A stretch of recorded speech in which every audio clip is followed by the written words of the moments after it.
The Emancipation Proclamation was issued over 150 years ago. President Abraham Lincoln made this decision himself and announced it on January 1st, 1863. It was a wartime mandate that freed the slaves, but only in the states that were in rebellion. That single act helped change the war from one about states' rights to one about the freedom of the people. But slaves wouldn't really be free unless Lincoln could pass the 13th Amendment, which outlawed slavery.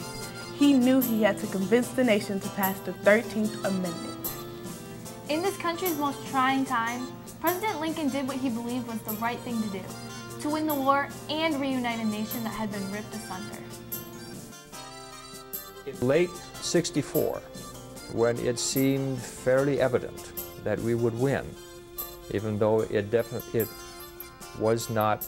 hadn't happened yet, but in late '64, when it seemed fairly evident that we'd win, I pushed for the amendment to the Constitution to make slavery abolishment permanent, because I knew that the next man to occupy the president's chair could nullify the Emancipation Proclamation, and then what would we gain? And with the help of a number of senators, including Zachariah Chandler from Michigan, but especially Senator Howard, Senator Jacob Howard wrote that 13th Amendment. So there again, we're thankful to Michigan for the work that they've done both on the battlefield and in Congress for abolishing slavery. Well, I've always hated slavery. I've seen it, I've seen the effects of it, I've seen the way slaves were bought and sold. I've always believed slavery was wrong. I've said on more than one occasion that if slavery is not wrong, nothing is. And to those people who believe that there was nothing wrong with slavery, I've suggested that they try it on themselves, and none has taken up that challenge yet.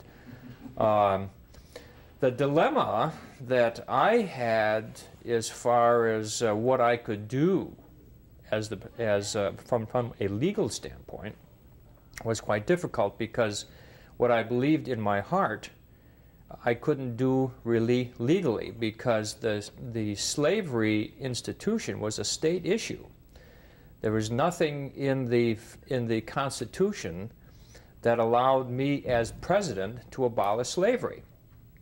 So we had to encourage the states to abolish that.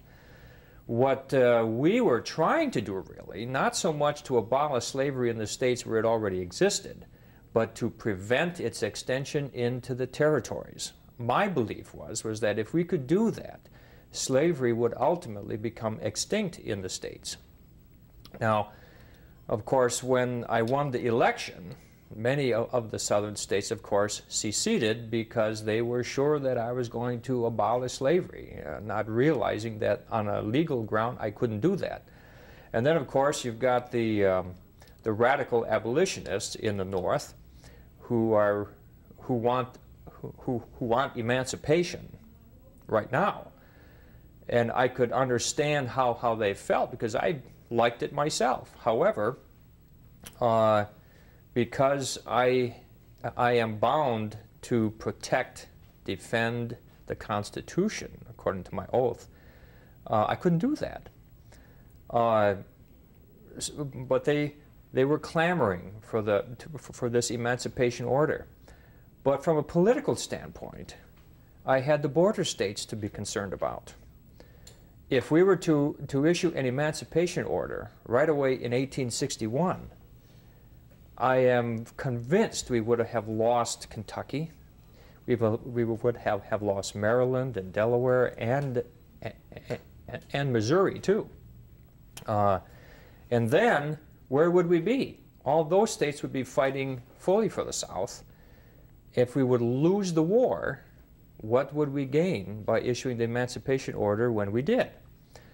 So we had to, from a political standpoint, we had to do it at a time that was the most politically advantageous in terms of how the war was going.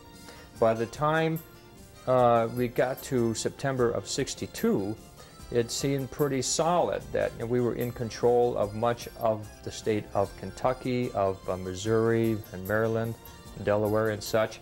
And by that time, slavery had been abolished in some of those spots. So then it was not so much of a risk from a military standpoint